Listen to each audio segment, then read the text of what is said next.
Hola a todos. Estamos nuevamente con los hechos y personajes más importantes de la región, del departamento, del área metropolitana, de Pereira. Pero hoy tenemos un personaje que trasciende todas las fronteras de Pereira, del departamento, como quiera que fue gobernador de Antioquia, embajador en 2 países. Pero dejemos que sea él, Fernando Paneso Serna. Para mí, sin lugar a dudas, es uno de los pereiranos más ilustres, más preparados, con más trayectoria en el ámbito nacional e internacional que ha tenido Pereira. Está en muchas juntas directivas a nivel nacional y va siendo hora para que Fernando Paneso esté más acá y nos ayude más a la región, porque necesitamos personas de esa trayectoria. Dejemos que sea Fernando Paneso. ¿Quién es Fernando Paneso? ¿Qué estudió? A ver, primero mil gracias a ti, Enrique, por esta invitación a tus entrevistas que me encantan y veo que tienen gran audiencia. Bueno, Fernando Paneso nació en Pereira, pero muy pequeño me llevaron a Medellín y allí hice mi bachillerato en el Colegio San Ignacio de los Jesuitas. Mi papá era gerente de Fruco y lo trasladan de Medellín a Bogotá y voy a Bogotá a terminar, a hacer todo mi bachillerato en el Colegio San Bartolomé de la Merced, también de los jesuitas, una educación pues 12 años, que eso influyó mucho en mi vida. Los jesuitas son unos educadores fabulosos, que enseñan muchos valores, que enseñan cosas prácticas. La mitad de mis compañeros o más se fueron a estudiar a la Javeriana, pero yo sí tomé una decisión que fue muy importante en mi vida. Yo me quise devolver a Medellín ya solo, porque mi papá, mi mamá y mis hermanos se quedaron viviendo en Bogotá.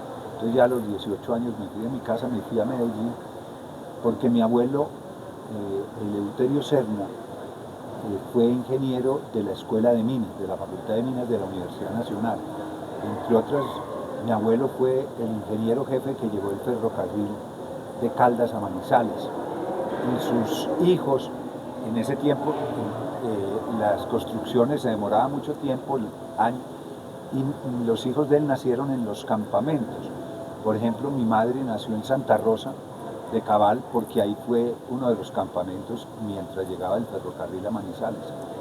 Entonces, me vuelvo a Medellín, a la Facultad de Minas. Allá soy ingeniero, estudio ingeniería administrativa, que es una carrera muy interesante, pues la combinación de la ingeniería con la administración. Por ejemplo, dentro del primer grupo de egresados estuvo Nicanor Restrepo Santamaría, que es una figura legendaria en el empresariado antioqueño. Y es una carrera muy interesante porque da una visión matemática y una visión humanística y una visión administradora. Allí conocí a mi señora Patricia Gómez, alguien profundamente antioqueño. Ella es nieta de uno de los escritores más importantes y costumbristas de Antioquia, F. Gómez, y un tío abuelo de ella compuso la famosa canción antioqueña, que tiene esa canción antioqueñita, le dicen, la compuso un tío abuelo de ella, es muy país. Y pues allí empecé mi vida profesional. Trabajé en Confama, que fue la primera caja de compensación familiar de Colombia, que se crea bajo la encíclica Renum Novarum de León XIII, y la ANDI decide crear una entidad que compense, o sea, que los trabajadores de menos ingresos y con más hijos tengan un ingreso adicional para compensar, por eso se llama cajas de compensación.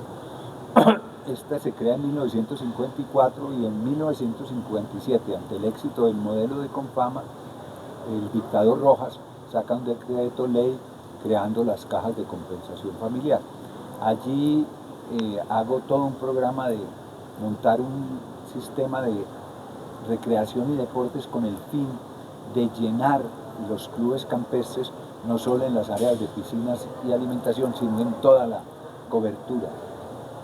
Bueno. De allí me voy a una entidad de propiedad raíz y después monto a Comeva en Medellín. O sea, Comeva nace, es una cooperativa de profesionales. Comeva significa Cooperativa Médica del Valle. Esa cooperativa decide ampliarse de su región natural, el Valle del Cauca, y la monta en Medellín, y soy el primer gerente de Comeva. Estando allí me hago gran amigo de una persona que se llama Antonio Roldán Betancourt, que después tiene una muerte trágica, es asesinado siendo gobernador de Antioquia, ahora vamos a eso. Y Antonio iba mucho al directorio liberal de Antioquia de Bernardo Guerra Serna.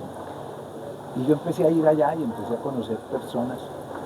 Y un día me llama Bernardo Guerra Serna directamente y en ese momento los alcaldes y gobernadores eran nombrados o por el presidente y me dice que si quiero ser alcalde de Río Negro. Yo le dije que no me interesaba sinceramente.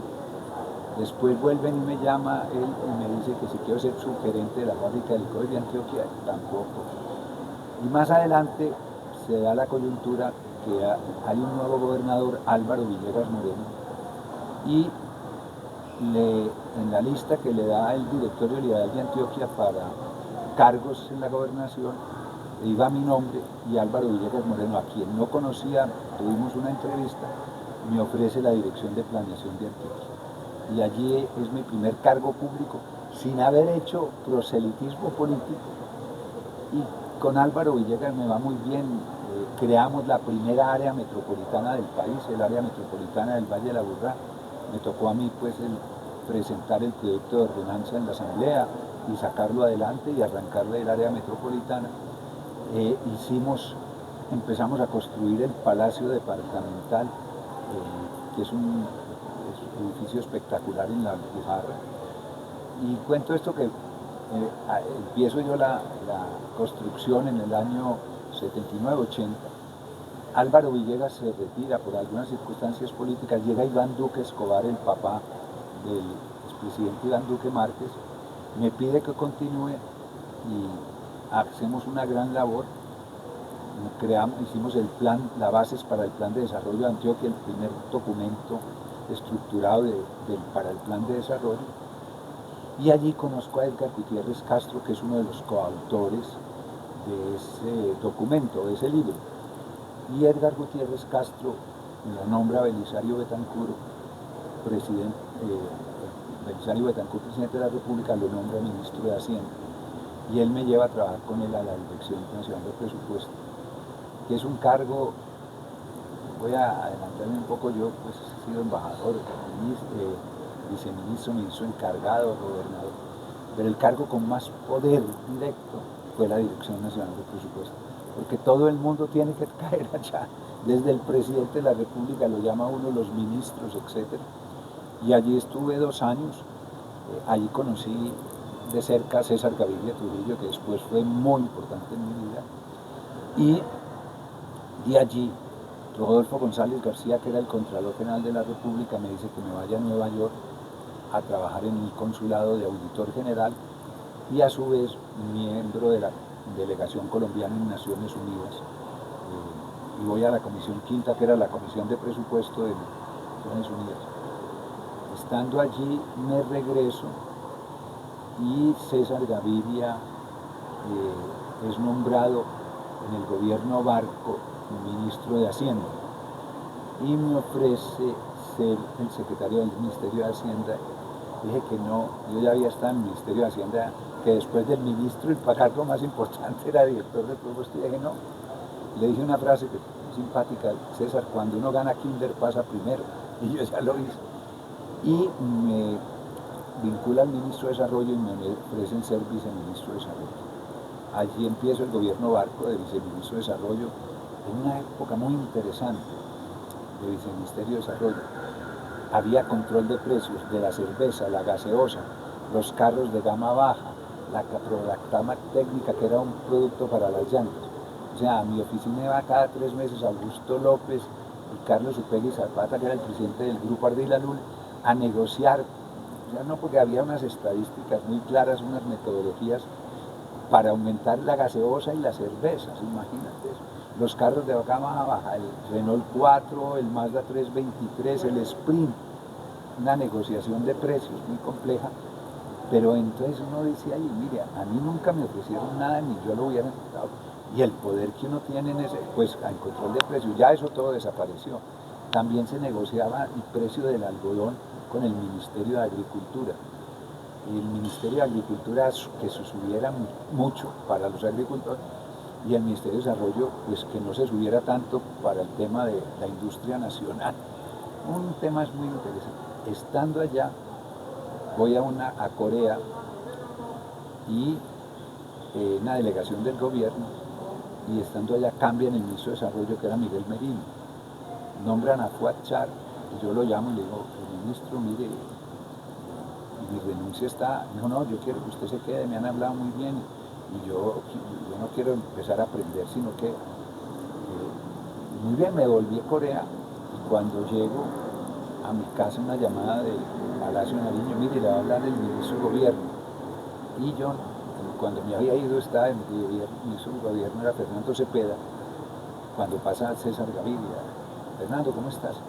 Y ahí caí en cuenta que era, lo felicito por el cambio, necesitamos que nos ayudes, que seas gobernador de Antioquia, ¿qué opinas? Le dije, mire, a los 35 años, que uno sea gobernador de Antioquia no puede decir que no. Y acepté el nombramiento. Y ahí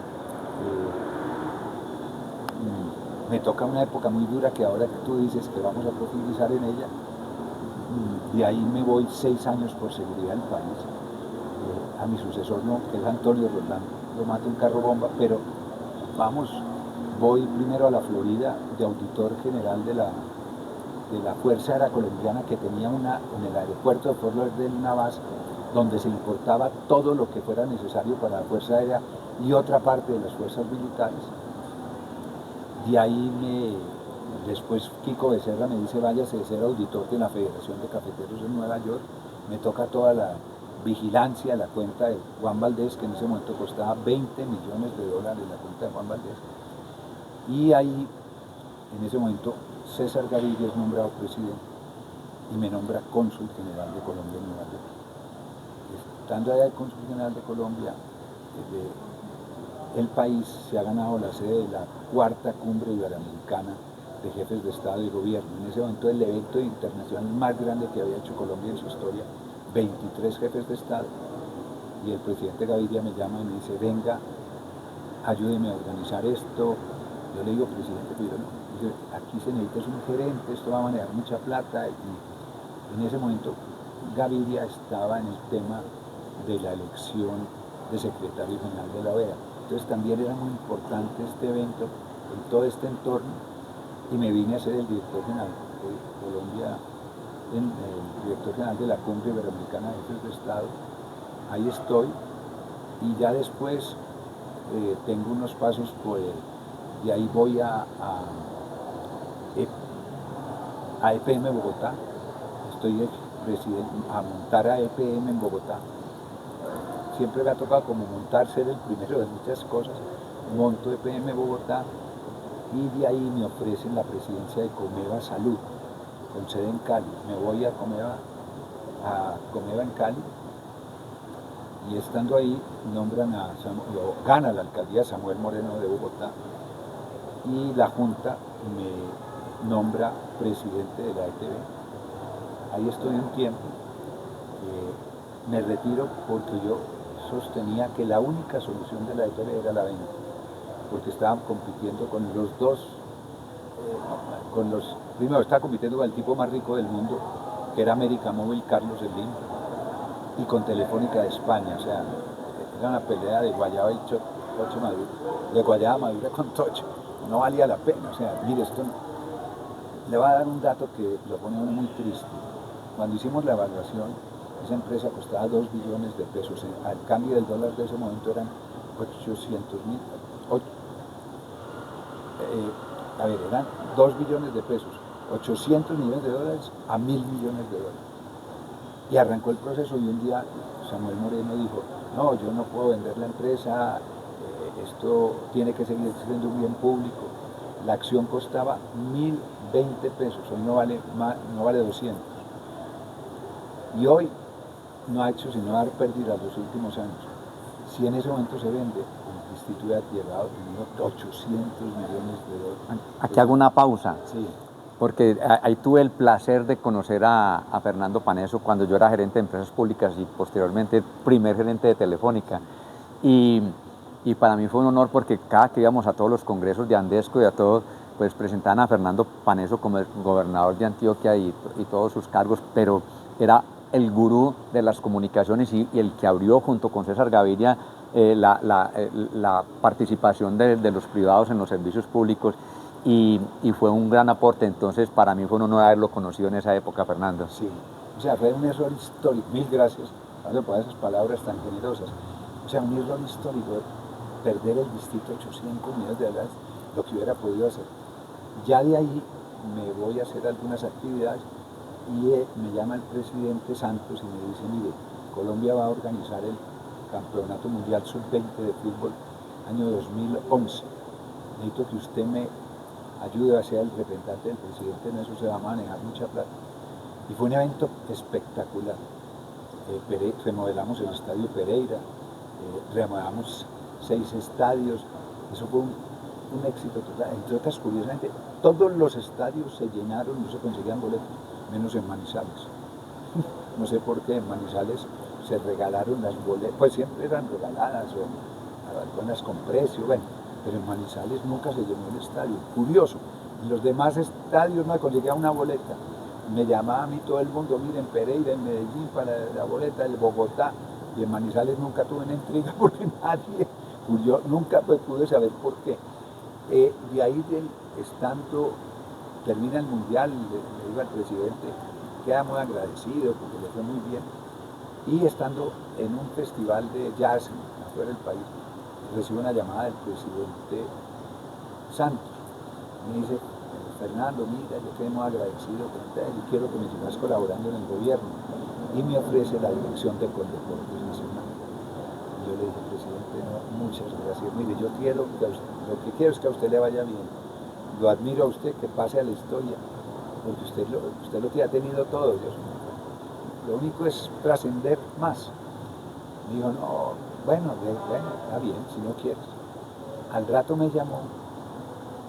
Entre otras, Patricia siempre había soñado con conocer Estambul, porque había leído un libro que se llama De parte de la princesa muerta de Kenise Murat, que es un libro bellísimo sobre la última princesa del Imperio Otomano que cae a principios del siglo XX. Y ella leyó ese libro y yo quiero conocer Estambul. Muy bien. Esa anécdota la cuento porque es... Y cuando me llama, que otra vez lo necesita el presidente, le dije, Patricia, yo en frente no soy capaz de decirle 2 veces que no, pero qué pereza con deportes. No porque me chocaba, yo fui vinculado al deporte toda la vida, pero ya en ese momento no lo quería, ¿cierto? Ya había pasado. Si me lo ofrecían 20 años antes, de pronto digo que sí, pero no, ya no lo quería. Como le digo, fui presidente de la Liga Bolívar de Antioquia, deportista, pero esos son momentos de la vida. Cuando me dice, mire, he pensado, se quiere ir de embajador a Turquía. Y yo le dije, bueno, eso sí, presidente. Y después caigo en cuenta, presidente, pero allá no hay embajada. Una vez que la vamos a abrir con María Ángela bien y te sientas con María Ángela, que era su canciller. Y entonces ahí le digo a Patricia, oiga Patricia, no nos vamos a pasear a Estambul, nos vamos a vivir a Turquía. Y soy el primer embajador de Colombia en Turquía. Fue la experiencia más maravillosa de mi vida. Se hicieron muchas cosas. Primero, quitamos la visa. Segundo, conseguimos el vuelo directo de Turkish Airlines, Estambul, Bogotá, Estambul. Conseguimos unas becas maravillosas para los estudiantes que la han usado. Más de 250 colombianos han tenido visas, becas con todo pago. Las becas son extraordinarias. Cuando yo llegué, por ejemplo, en la parte turística, en el año 2011 no habían ido 100 colombianos, en ese año 100 colombianos. En el año 2009, antes de la pandemia, fueron 45.000 colombianos a Turquía. Y desde el punto de vista de negocios, cuando yo llegué no se exportaban más de 100 150 millones de dólares. En el año 2019, para darme una cifra, se exportaron 1.700 millones de dólares y solo se importaban 100. Era la balanza comercial más favorable, pues no la más grande, pero sí la más favorable. O sea, se hizo una labor extraordinaria. Y estando allá después de 4 años, un día me llamó la canciller y me dijo, le queremos pedir un favor. que me devuelva ya 4 años. Y uno, no, pues yo no digo me devuelva, pensé. Me dijo, mire, el presidente y yo hemos pensado que te vayas para Ecuador. El embajador de Ecuador se ha ido a Venezuela y queremos a alguien que maneje muy bien y que se acerque mucho a Correa. Las relaciones con Ecuador habían mejorado ya, pero eran en un punto muy crítico después de lo de Sucumbíos, cuando lo de Raúl Reyes. O sea, esas relaciones, y Correa era una persona, era el Estado, ahí sí podía decir como Luis XIV, el Estado soy yo. Él no se movía una hoja en Ecuador, ni en los institutos o en los organismos que independientes. O sea, la fiscalía, todo, él manejaba el poder total. Y termino en Ecuador, que también fue una experiencia estupenda desde el punto de vista, por ejemplo, diplomático. En Turquía el embajador de Colombia es uno más, de los 120 y pico que hay, o sea, sí, pero en Ecuador los 3 embajadores más importantes son Estados Unidos, Colombia y Perú. Entonces usted es alguien asequible, accede a todas partes, el embajador de Colombia lo reciben ahí mismo, etc. Y pues me hice muy amigo de Correa, con algunas cosas graciosas, de chistes, en una reunión, y nos fue muy bien, o sea, las relaciones fueron excelentes. En ese momento existía UNASUR, entonces yo iba a todas las reuniones de UNASUR, donde iban los presidentes pues, todos los presidentes latinoamericanos, sus cancilleres.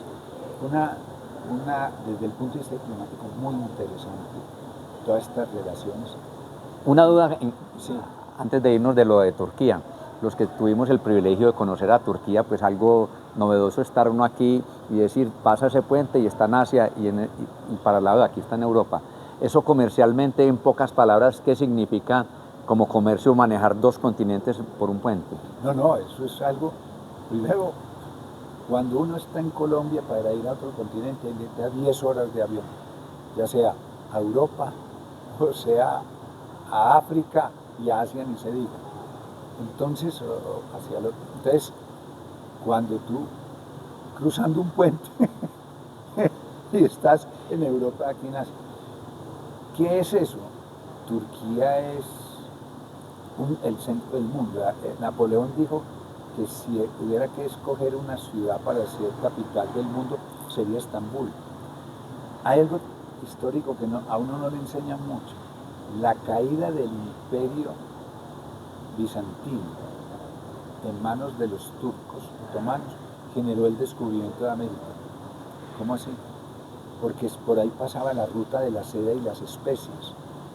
Cuando cayó Constantinopla en el año 1453 en manos de los turcos, cerraron la ruta de la seda y hizo que entonces había que buscar otra ruta, y ahí es cuando Colón dice, si la Tierra es redonda, pues yo salgo por el Atlántico y llego por detrás. Resulta que su GPS estaba mal y había en la mitad un continente. Y los portugueses, que eran los grandes navegantes, se fueron bordeando la costa occidental de África, pasan por el Cabo de la Buena Esperanza y llegan a Gao en India y a Macao en China. O sea, eso te demuestra la importancia desde eso. Te voy a dar una anécdota importante para darte la ubicación. Las primeras vacaciones de invierno, estaba haciendo un frío en Ankara, una nevada, y tenía unos días de vacaciones. Le dije a Patricia, vámonos, aprovechemos pues aquí cerca, donde hoy haya calor, y el sitio era Egipto. Y nos fuimos a pasar unos días a Egipto, y allá pasamos la Navidad del Año Nuevo. Y muy bien, estábamos en el Cairo el día de regreso, desayunamos en el Cairo a las 7:30 de la mañana, cogimos para el aeropuerto, el avión salía a las 11, cogimos el avión, el Cairo-Estambul, llegamos a Estambul, almorzamos, y ahí cogimos el vuelo para Ankara, porque yo no vivía en Estambul, sino en Ankara, que es la capital de Turquía y donde está pues el gobierno, y llegamos a las 7:30 de Estambul a Ankara, hay un vuelo de 1 hora, y estaba en mi casa a las 7:30 comiendo tranquilo, a las 7:30 desayunando en el Cairo, a las 7:30. Y le dije a Patricia, ¿usted se ha dado cuenta de una cosa? desayunamos en África, almorzamos en Europa y comimos en Asia. Qué buena, qué buena. Eso demuestra que es el centro del mundo. Hay 52 países a menos de 4 horas. O sea, estás en el centro. Bueno, ahí ya me regreso de la Embajada de Ecuador y me retiro. Y estoy en juntas, estoy en 2 juntas muy importantes y queridas por los pereiranos, que es Frisbee, que yo creo que es la empresa hoy más querida de los colombianos. Lo que pasó en Frisbee hace 3 meses no había pasado en la historia de Colombia por ninguna empresa. Y estoy en Caminos con Felipe López y su familia, que es otra empresa maravillosa. Acaban de pasar de ser un concesionario exclusivo Chevrolet a multimarcas, y la oferta de vehículos para Pereira y el eje cafetero es muy importante. Bueno, hasta ahí llego. Hasta ahí llega, señor. No, y muy importante, mi familia. Tengo una esposa maravillosa, como digo, muy antioqueña, y 3 hijos extraordinarios. Y sobrino de Nelly Paneso, y hermano de Oscar Paneso. Bueno, Nelly fue señorita Pereira, y fue a Cartagena representando la ciudad. Y 3 hijos, 2 médicos, uno vive en Berlín, ejerce su medicina allá, y el otro en Pittsburgh, y está haciendo sus residencias en ginecología y obstetricia. Y mi hijo mayor, ingeniero de sistemas, hoy contratista de Thomas Greganson para el tema de las elecciones. Bueno, ustedes ya saben la importancia de Fernando Paneso, y estas entrevistas buscan que la gente de hace tiempo que no lo conocía lo conozca, y que los jóvenes conozcan a personas que tenemos que vincular más. Ya Pereira, Frisbee y Caminos lo tienen vinculado, pero lo necesitamos mucho más en todas las cosas de desarrollo, y le agradecemos a Fernando compartir toda esa experiencia tan linda. Pero este es el episodio 1. El episodio 2 vamos a hablar de temas de la política nacional, pero que nos cuente ese paso por la gobernación de Antioquia. En ese paso por la gobernación de Antioquia nos va a contar cómo sobrevivió a Pablo Escobar, porque fue la época de Pablo Escobar, y cómo un gobernador de Antioquia le tocó manejar eso con el presidente Gaviria. En fin, va a ser algo muy interesante, porque yo quiero que nos cuente cómo sobrevivió Fernando Paneso, gobernador de Antioquia, a las balas de Pablo Escobar. Entonces lo dejamos para el episodio número 2, y disfruten esto, por favor, en el canal de YouTube, dar suscripción, y muchas gracias por la atención, y gracias, Fernando. Gracias a ustedes.